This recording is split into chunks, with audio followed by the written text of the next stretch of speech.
व्योमेश जी, कवि की कल्पना का क्या दायरा है? क्या है कवि की कल्पना?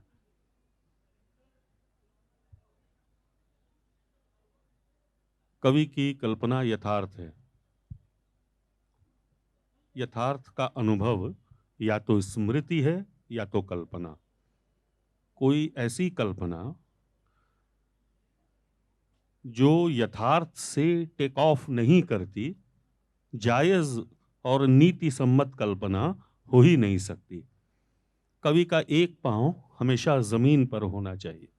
वो जमीन जहां पे आलू प्याज का दाम, गेहूं और चावल का दाम तय होता है, हम उसे खरीद पाते हैं और बहुत से लोग नहीं खरीद पाते।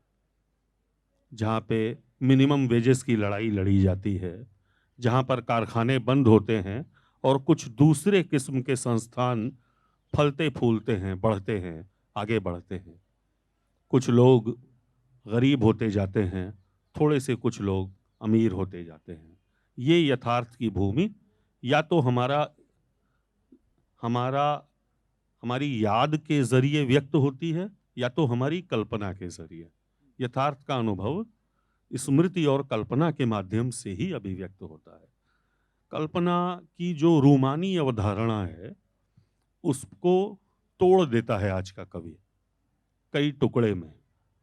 और अगर वो ऐसा नहीं करता तो एक तरह से यथास्थिति के पक्ष में, जो है, जहां है, जैसा है, सही है, मान लेने के पक्ष में लोगों को गुदगुदाता रहता है।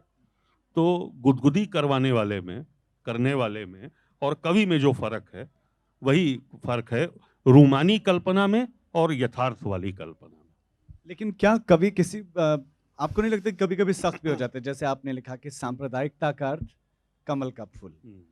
आपने आपकी ये रचना बिल्कुल है, लिखा है। तो आपको नहीं लगता कि थोड़े से ज्यादा सख्त आप हो गए तब? आ,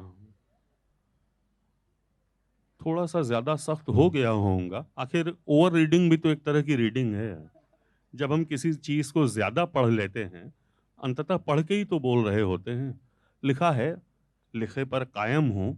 थोड़ा सा ज्यादा पढ़ गया होऊंगा तो जो बहुत प्रतिबद्ध कैडेट है, पॉलिटिकल कैडेट, उसको ध्यान में रख के लिखी गई कविता है वो किसी भी राजनीतिक दल का हो, किसी भी सामाजिक पृष्ठभूमि का हो, मैं उसे सैल्यूट करता हूं। इस कविता अगर आप सुना दें। वही कविता बहुत खतरनाक कविता है, जान तभी तो लीजिए। मंच ऐसा है, तो ऐसी ही कविता आनी चाहिए बाहर। ठीक है। बूथ पर लड़ना। पोलिंग बूथ पर कई चीजों का मतलब बिल्कुल साफ, जैसे सांप्रदायिकता माने कमल का फूल, और सांप्रदायिकता विरोध यानी संघी कार्यकर्ताओं को फर्जी वोट डालने से रोकना। भाजपा का प्रत्याशी सभी चुनाव कर्मचारियों और दूसरी पार्टी के पोलिंग एजेंटों को भी, मान लीजिए कि आर्थिक विकास के तौर पर, एक समृद्ध नाश्ता कराता है। इस तरह बूथ का पूरा परिवेश आगामी अन्याय के प्रति भी कृतज्ञ। ऐसे में प्रतिबद्धता के मायने हैं नाश्ता लेने से मना करना। हालांकि कुछ खपती प्रतिबद्ध चुनाव पहले की सरगर्मी में घर घर पर्चियां बांटते हुए, हाथ में वोटर लिस्ट लिए, संभावित फर्जी वोट ताड़ते हुए भी देखे जाते हैं। एक परफेक्ट होमवर्क करके आए हुए ये पहरुए संदिग्ध नामों पर वोट डालने आने वालों पर शक करते हैं। संसार के हर कोने में इन निर्भीकों की जान को खतरा है। इनसे चिढ़ते हैं दूसरी पार्टियों के लोग, अंततः अपनी पार्टी वाले भी इनसे चिढ़ने लगते हैं। ये पिछले कई चुनावों से यही काम कर रहे होते हैं और आगामी चुनावों तक करते रहते हैं। ऐसे सभी प्रतिबद्ध बूढ़े होते हुए हैं और इनका आने वाला वक्त खासा मुश्किल है।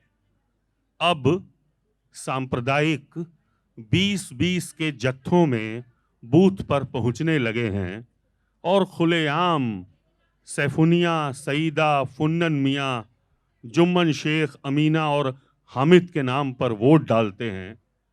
इन्हें मना करना कठिन, समझाना असंभव, रोकने पर पिटना तय।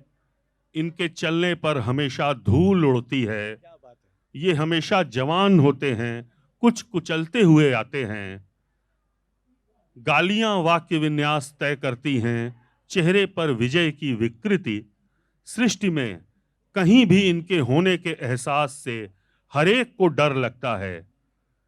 एक चुनाव से दूसरे चुनाव के बीच के अंतराल में आजकल फिर भी कुछ लोग इनसे लड़ने की तरकीबें सोच रहे हैं।